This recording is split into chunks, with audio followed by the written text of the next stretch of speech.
Good afternoon, everyone. Thank you for being here. I'm Chief Joe Logan, Honolulu Police Department. You know, enforcement of these crimes takes partnerships, and no one agency can do this alone. And in Hawaii, we have built tremendous collaborative relationships since 2019. And I'd like to thank and introduce our law enforcement partners who are here and joining us today. First is Ann Lopez, Attorney General, State of Hawaii. Ed Arias, Supervised Special Agent and Commander of the Internet Crimes Against Children.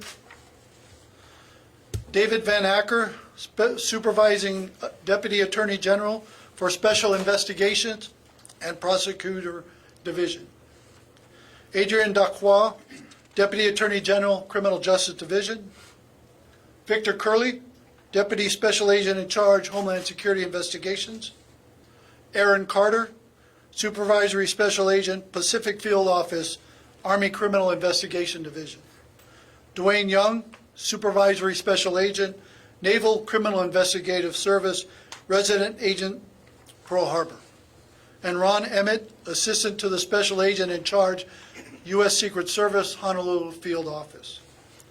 This weekend, due to the collaborative efforts of federal, state, and county law enforcement agencies, 13 individuals were arrested for commercial sexual exploitation of a minor and first-degree electronic enticement of a child. These individuals, all males, range in age from 22 to 61 and come from various backgrounds.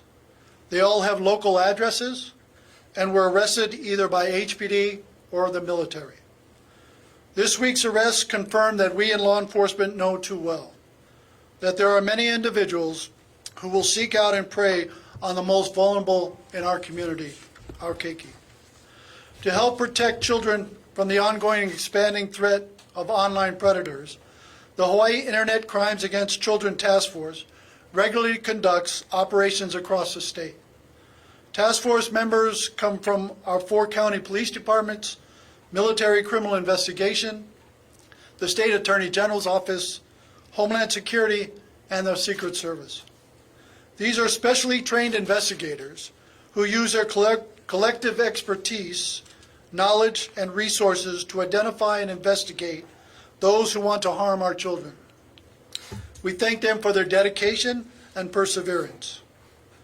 As always, we ask the parents and family members, watch out for your young people in your families. Please check what they're doing on the computers and on their phones. Ask who their friends are, where they're going, and what they're doing. You're not being nosy or intrusive, you're being careful and caring. Since the first Operation Keiki Shield was conducted in 2019, there have been over 80 arrests. If you include this week's, that total number comes to over 90. And this is just the tip of the iceberg. Everyone you see here is committed to stopping online predators, and we will continue to support operations such as Keiki Shield until all our children are safe.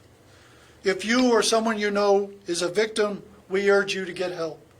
Call 911, contact HPD, or any of the agencies here with us today. We want to help.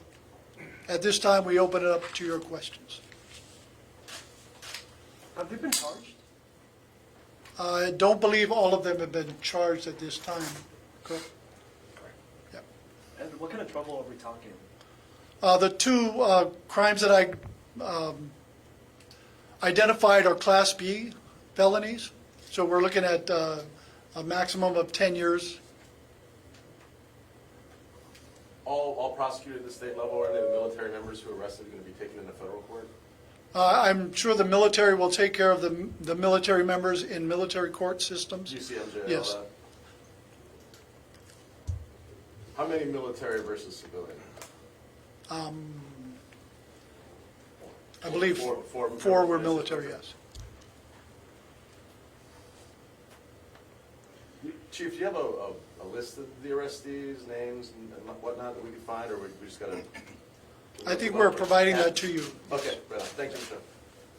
Mr. Do you want to talk about some of the tactics these people use to kind of entice the keiki? For that, I'd have to ask those individuals that actually participated in the investigation. Somebody want to provide? I'll offer it. Hello, Ed Arias, the ICAC commander.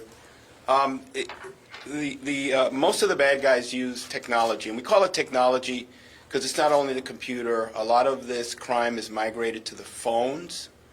So they're using apps. They're seeking our young kids online using apps. A lot of the apps that the kids themselves use. That's why it's important to have a good communication between parent and child, because the bad guys realize that all these kids are online, and that's where they go looking for them. Are they creating like fake profiles, or are these profiles of themselves? No, they do create fake profiles, right? So they try to reach out to our kids, and a lot of the times they're saying that they are also the same age. But in our operation over here, these are adults that are actually looking for kids, which is a little bit different than just a regular person who's posing to be a 16-year-old, right? And they go and they grab a picture of Brad Pitt when he was 16 years old, and that's the kind of thing that they do. But in our operations, these are adults, and we know that they are adults who are seeking children for either sexual exploitation commercially or just to have relations with a minor.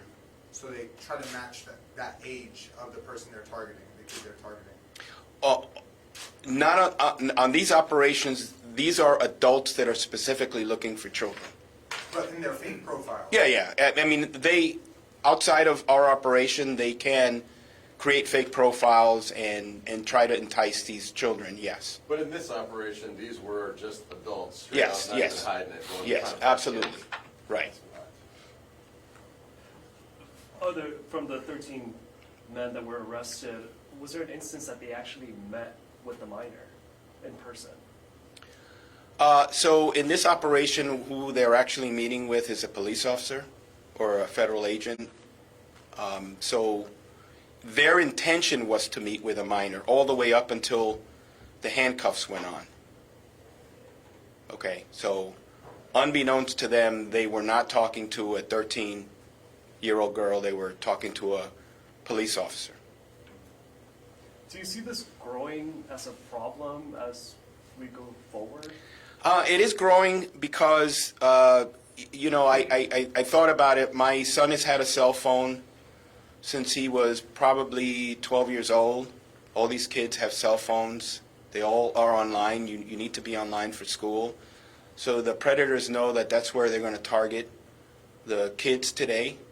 So that is a growing problem. I will say that here since 2019, we have been extremely aggressive. And I want to put the message out to all the predators out there that when you're online and you think you're talking to a child, you're probably talking to one of us.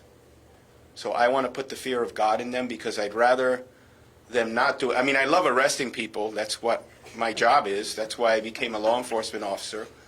But on the other hand, I'd really rather have not a child be traumatized and someone on the keyboard say, yeah, that may be that ugly guy, Ed Arias, online. I don't want to deal with him, and so not do it at all. When we started doing this operation, since 2019, we used to arrest a lot of people. As time has gone by, we're arresting less and less, and it's either, hopefully I believe it's because they're starting to wise up and they know I better not do this. So that is what our goal is. One day I want to run one of these operations and we arrest no one, because everyone has the fear of God in them. And then I guess I need to find another job. So you're on TikTok, Snapchat. The whole list, yeah. We go through every one of those apps. Grindr, you can go through the list. So any one of those apps, we have a presence there. What's the youngest age you guys pose to be? Usually it's 13, but it varies. It definitely varies. And what can parents do to look out for if they're trying to make sure their kids are not engaging? I say number one is you have to have that communication with your child.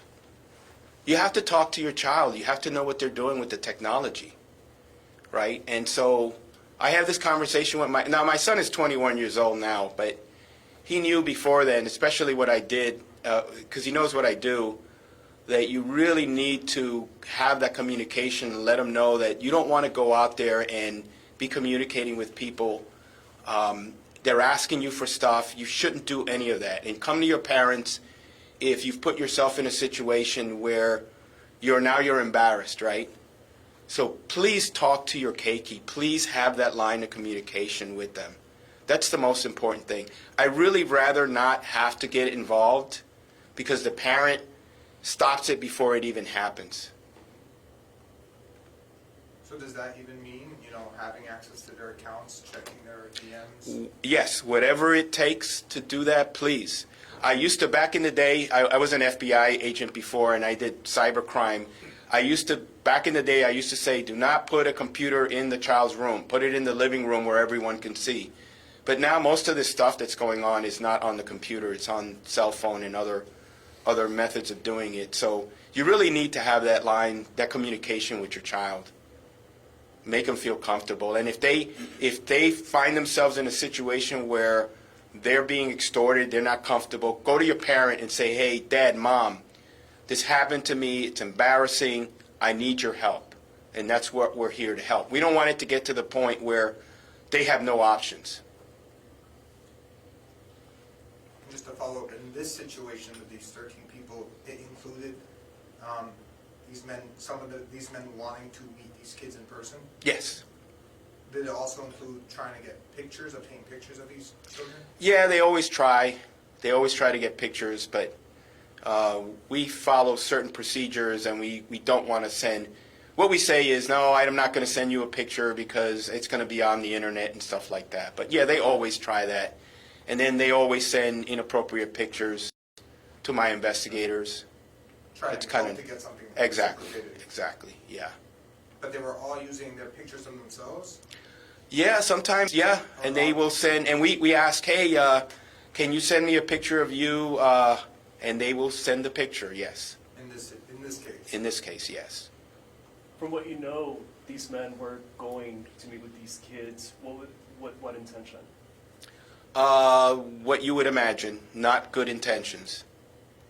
I mean, they are trying to have sexual relations with minors, and the attorneys can talk about the legality of it, but some of them are actually trying to pay for sex.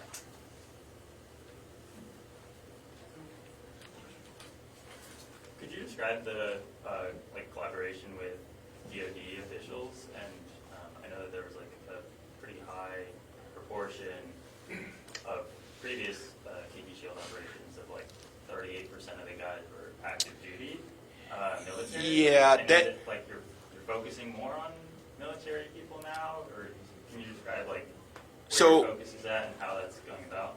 So I've seen that statistic out there, and it's actually inaccurate. Okay.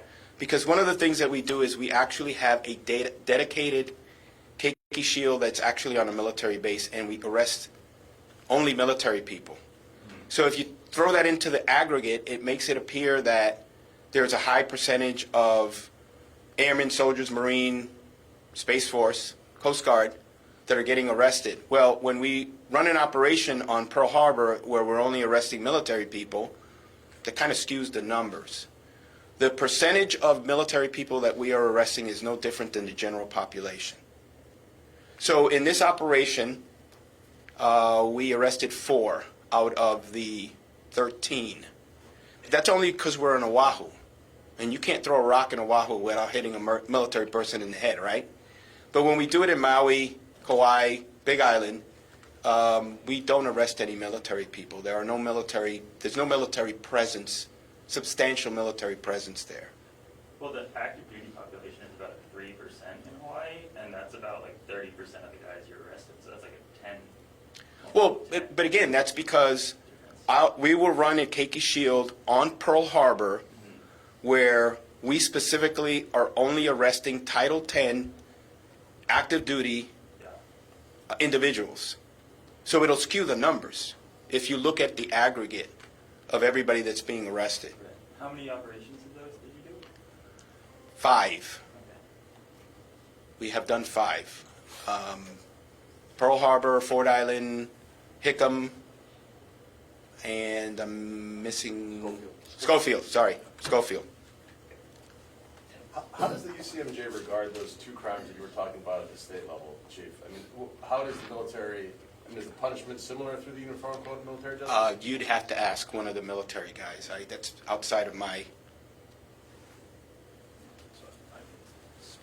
So the military will pursue those charges in a courts martial. So is the punishment like, so it's 10 years max for a Class B? It's very similar to the state and federal, yes. Wait, please get your name. Aaron Carter.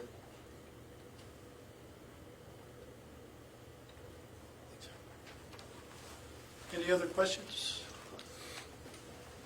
I If not, have a question for, remind me your name? Ann Lopez. Ms. Lopez, how important is it, when it comes to prosecuting of these suspects, that we send a message when it comes to the sentencing? Well, it's certainly very important. I would like to bring up Dave Van Acker. He is the division chief for the Special Investigations and Prosecutions Division for the Attorney General's office. So I guess my question is, are you looking, when it comes to the prosecuting these cases, the full extent? Are we trying to send a message, or how's that going to look like? We want to aggressively prosecute these individuals. We want to deter future conduct, and we want to commensurately punish the conduct in these specific cases. That could look like the full extent. We're going to examine each case on its own merits and prosecute it appropriately. How many of these cases have been prosecuted since the Keiki Shield operation began? You'd have to go. I certainly don't have a number off the top of my head. I'm not sure. So are you asking how many have been, I mean, I know how many we've arrested, but is your question how many have actually been sentenced and prosecuted? Right. Do you know? I don't know, it's varying over the different counties. Yeah, because remember, we're doing every county, and then we're doing almost every military base, too. I will tell you right now that the military ones get prosecuted very quick. What happens to those military members? Are they cycled out of base, or are they stripped of duty, discharged? Every case is different depending on the circumstances, so I can't.